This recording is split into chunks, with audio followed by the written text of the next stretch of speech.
Well, hello everyone. Besides the tragic loss of life and the severe illness that thousands of people around the world have went through, perhaps the face mask has become the main symbol of this pandemic.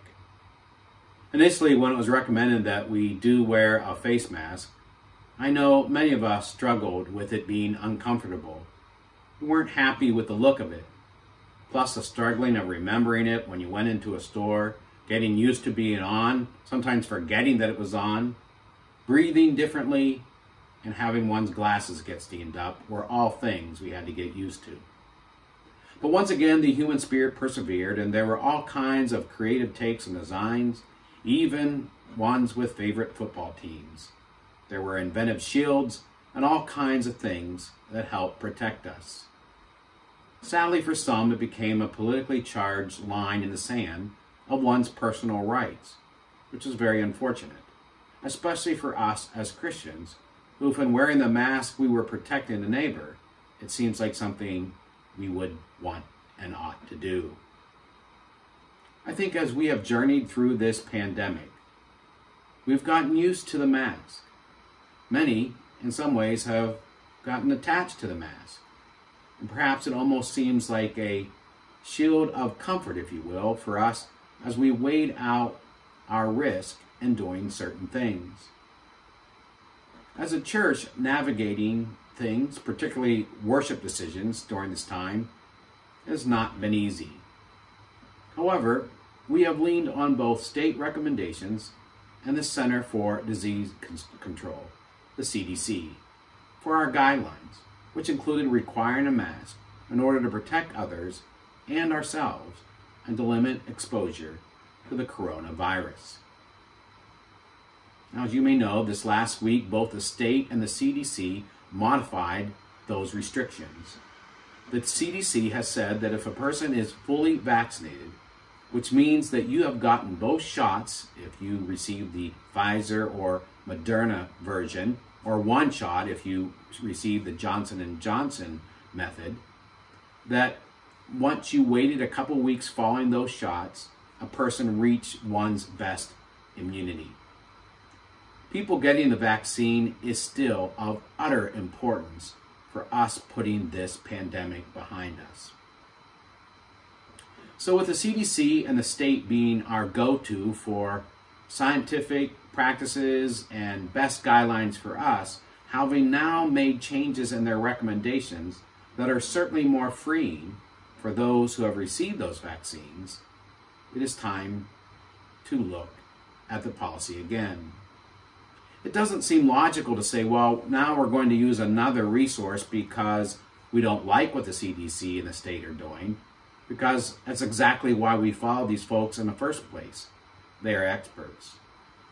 To use a football illustration, surprise, surprise, it's like we've been marching down the football field toward the end zone and the goalpost, and now somebody came along and said, well, let's move the goalpost, even though we're close to scoring, and change it up.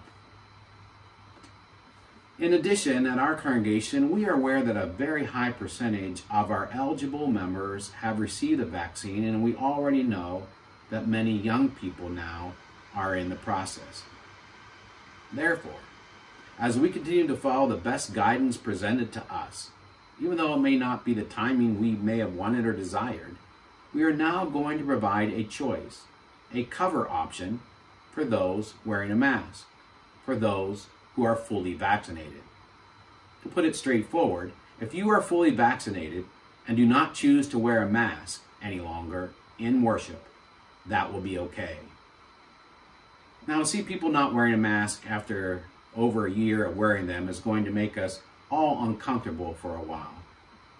There are also, understandably, many of us who are fully vaccinated who will choose to continue to wear a mask for a variety of reasons.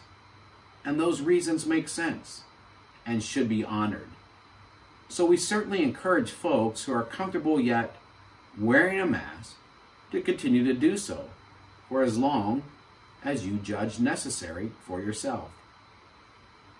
So if we see others wearing a mask, it doesn't mean necessarily that that other person is unvaccinated.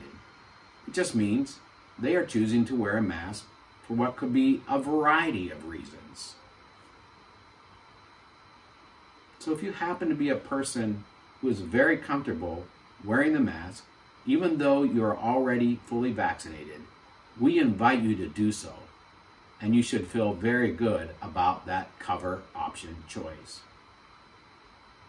However, I wanted to let you know that beginning this Sunday, May 23rd, those who are fully vaccinated will have a cover option as whether to wear a mask or not. Now, for those who are not children and who have not yet received that vaccination, we still implore all who are unvaccinated to wear that mask. It would just be irresponsible for an unvaccinated person to risk infecting others. We are putting this request out in this way that we hope that you as an unvaccinated person would honor God, honor the church's position, and honor one another by wearing that face mask, even because you have not yet received that vaccine. We will continue for the near future to follow other protocols of sitting yet socially distanced, providing hand sanitizer, and keeping individual communion happening in our pew as a practice as we continue to journey through lifting other restrictions that we believe are safe and follow best practices throughout this summer. Of course, at any time, if anything goes awry, we would certainly revisit all the guidelines. So again, to summarize, this Sunday, which is Pentecost Sunday, don't forget to wear the color red. If you're coming to in-person worship, we will continue to have 2 worship services, the 8 o'clock fully vaccinated service and a 9:30 unvaccinated service. Now, once again, if you're fully vaccinated, you can still attend the 9:30 service. We just ask, if you're not vaccinated, to not come to the 8 o'clock service. At either of these services, if you are fully vaccinated, you have the cover option, and whether you choose to wear a mask or not, you may sing out loud. Now, we know that everyone may not be on board with this decision, as it may stretch our comfort levels some, especially out of the gate. We are all at probably differing points along this journey to the new normal. If you didn't see last week's midweek video, I encourage you to check out the description of the 4 groups of people that are probably in every congregation. Please know, we will still provide online worship for those who are not simply ready to return back to in-person worship for the foreseeable future. And that is certainly okay. Know it's okay to stay at home and worship there. That is the #1 reason we are making the online worship option available for those who are not comfortable coming back yet. We also plan to have a parking lot service in the summer for those who would like to have an opportunity to receive the sacrament and who are not just quite ready to come back to the sanctuary yet for in-person worship. Continued thanks for your cooperation and patience through this uncharted territory. We know that changes to practices are always a challenge, and challenge certainly our comfort levels.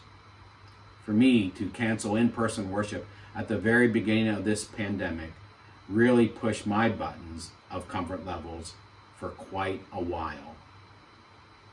Almost every aspect of our congregational life together has been under a microscope these last 15 months or so, as we have struggled with doable options. Our leadership has wrestled with these decisions, trying to keep in mind the least of these, but also trying to continue to base our decision and practices on common sense and the best scientific recommendations that allow us to do things and keep others safe. Continued prayers for all of us along this journey. Take care, dear church.